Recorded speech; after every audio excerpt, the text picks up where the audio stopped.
Hi everybody, welcome to Muskie Farm. I'm Jonathan Benjamin. Today we are out into the woods and I wanted to read you this story. It's called A Warm Winter Tale.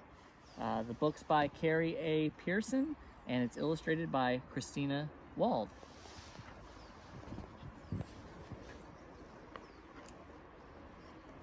How do humans keep warm in the winter, Mama? Do they wrap their tails tight, right round their bodies just right, as heaters to chase out the chill? No fur tail for draping, no covering and caping. Their blankets are cotton and wool. How do humans keep warm in the winter? Do they dig in the mud, their skin covered with crud, till sunshine wraps and warms up their thick shells? No mud soak that's oozing, no crud cloak for snoozing. Their mud baths must wait until spring. How do humans keep warm in the winter, Mama? Do they fluff up their feathers, whatever the weather, and shiver to make their own heat? No feathers for fluffing, no down coats for puffing. Their bodies are covered with clothes. How do humans keep warm in the winter, Mama? Do they eat till they're plump, go to sleep in a lump, and wait for spring breezes to come? No snoring and wheezing while cold winds are teasing. In winter, they're active all day. How do humans keep warm in the winter, Mama? Do they grow hollow hair so their coats that they wear trap the heat from their bodies for warmth? No hair coats for warming when winter is storming. Their jackets have zippers and snaps. How do humans stay warm in the winter? Do they live in a bunch, taking turns for their lunch, with queen staying warm at the core? No queen in the center, where no one can enter. Those humans don't live in a swarm. How do humans keep warm in the winter, Mama? Do they squeeze in a loft, in drays full and soft, to share heat from their bodies with friends? No nuzzling in tree nests, with room for a new guest. They can't climb up a frost-bitten branch. How do humans stay warm in the winter? Is the sun their bright guide, as their wings fly and glide to trees where it's warm all year long? No flying on strong wings, to flee what those winds bring. They wish for the ice and snow. How do humans keep warm in the winter, Mama? Do they skitter below through long tunnels of snow to hide from the wind and the cold? No quick toes through snow, they move much too slow, and their boots are too big for that trail. How do humans stay warm in the winter? Do their body parts freeze, hidden under some leaves, while winter goes on up above? No body that's frozen, that's not how they've chosen to spend their long winters outside. How do humans stay warm in the winter, Mama? Do they soar low in the sky, all alone while they fly many miles to a Mexican home? No flying through skies, no saying goodbyes. Their arms are not made for that trip.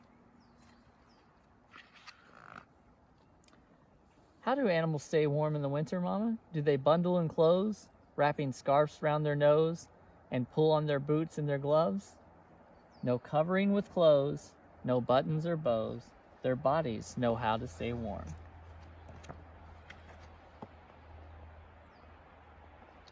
And that was A Warm Winter's Tale by Carrie A. Pearson, illustrated by Christina Wald. Hi everybody, it's Jonathan again at Muskie Farm, and today I thought I'd take you all on a hike. It's winter, so it's a pretty cool time to go hiking. It's different than the other seasons, but whenever you go hiking, make sure that you follow some of the safety rules, which are just know where you're going at all times. Be sure to dress for the weather. If it's colder out, then you want to make sure you dress in layers. Be sure that you have water, and most importantly, just follow all the rules of the place that you're hiking. So here at Muscoot, we have 777 acres, and a lot of those are trails and woods. So I thought I'd take you in some of the cooler spots of the farm. So I hope you have fun with us, and let's go for a walk.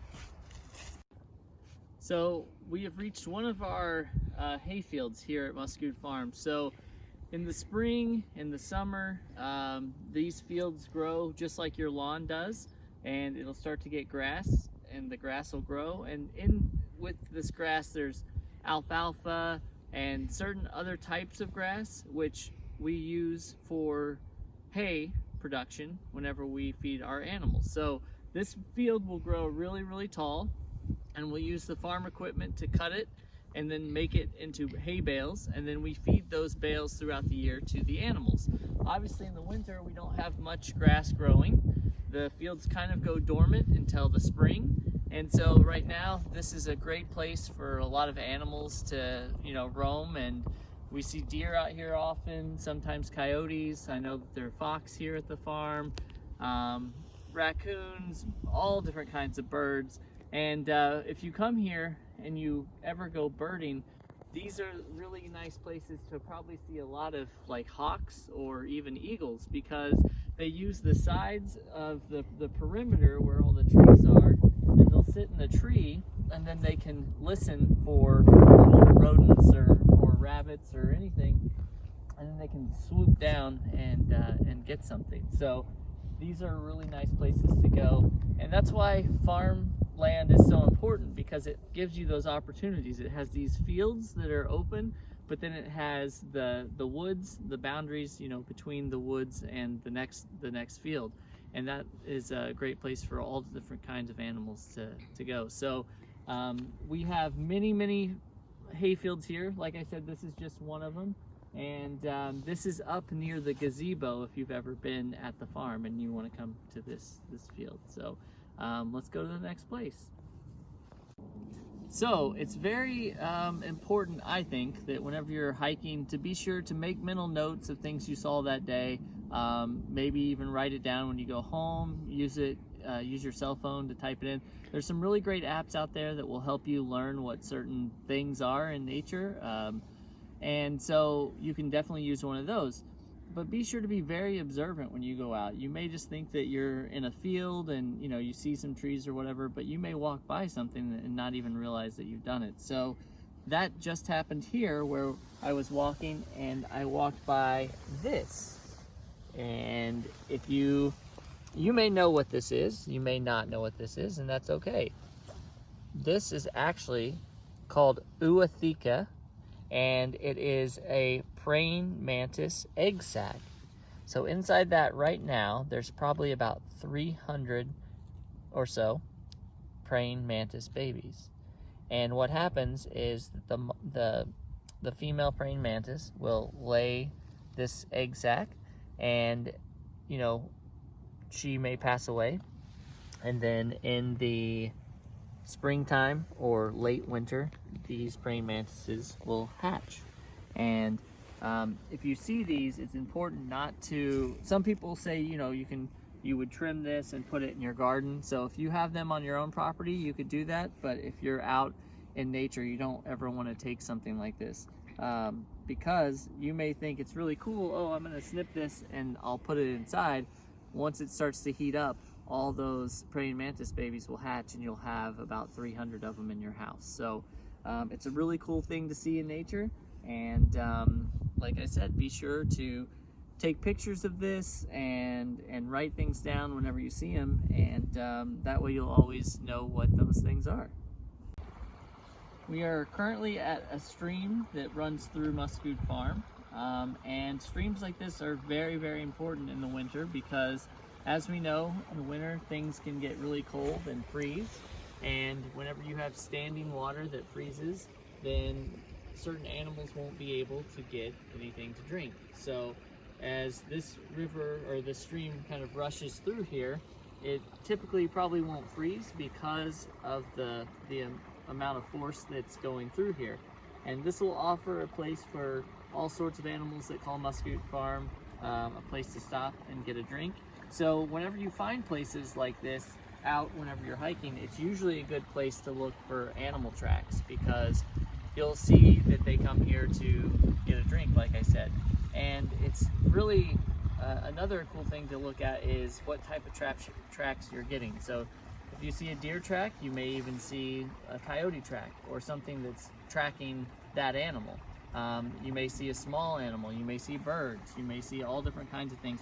And sometimes you'll even see other evidence other than just tracks there. You may see feathers, you may see scat, sometimes you may even find like a bone or other things. But water sources are always a good place to look for animals, especially in the winter. All right, so we've not went that far from where we last were, and yet we found something else. So right here next to my foot is the scat or droppings of an animal. And from the looks of what I'm seeing, it looks like it was probably from a coyote. So how I can tell that is just size and shape. And then also it looks like there's a lot of hair in there. And that's something that doesn't digest very well. So it comes out like this. So a lot of people sometimes will confuse this with maybe like an owl pellet, because they sort of look similar. But what happens with the owl is it's actually throw up instead of droppings. So an owl will eat a small rodent like a mouse or a mole or a vole or something like that, and it'll get out of it everything that it can, but then all the fur and the bones and all that stuff, it'll like regurgitate back up, and then you'll find it on the ground. And those usually are able to be dissected, and you can see what they had for lunch. So this is just the droppings of an animal. I do see something here that could potentially be maybe part of a bone or something, but it's usually important that you don't want to pick this up, or even owl pellets, without like gloves. The ones that you find, if you've ever dissected an owl pellet, you've probably gotten it from someplace and it's already been sterilized. So there's a lot of potential bacteria and things like that. So if you are going to get curious and try to see what's going on, I would recommend wearing gloves to do that. But again, always keep your eye out, and I hope the next time that you're out and about that maybe you are able to see something that you haven't seen before. So we got, I think, one more place we're going to stop at, and it's probably familiar to most of you who have watched these videos before. All right, we have made it to the last part of this video. We are now currently at the ice pond. So you may know a little bit about this ice pond, but it actually does have ice on it right now. And when Muscoot Farm was a working farm, Mr. Hopkins would have his workforce come out here in the winter and cut blocks of ice to put inside the ice house. And if you've seen old videos of refrigerators or anything like that, sometimes people will call them ice boxes. And that's because before electricity, they would cut blocks of ice and put them into metal boxes, and then put milk or things that needed to stay cold in there. And we still call it the ice box, even though it's a refrigerator or freezer. So this pond, even though it's somewhat frozen right now, still has life in it underneath the ice. There are fish and all kinds of things that are just gone lower, and very rarely would this pond completely freeze. So there's still places for them to go, and as time goes on and it starts to get warmer and things will melt, then it'll be just like normal. One of the things that I mentioned earlier is whenever you go to a hike, you want to make sure that you follow the rules of all of the places that you go. So one of the rules we have here is to stay off the ice, because even though right now it looks like it's really, really thick, it can be weak in spots, and we don't want anybody to ever fall through. And another thing is you know, we try to make sure that people don't throw things on the ice, rocks or sticks, because once the ice melts, those things go down and can affect the ecosystem that's already established in here. So just like I said, follow all the rules of the places that you're hiking. And I hope you enjoyed this video today. I hope you learned something. Now go and take a hike.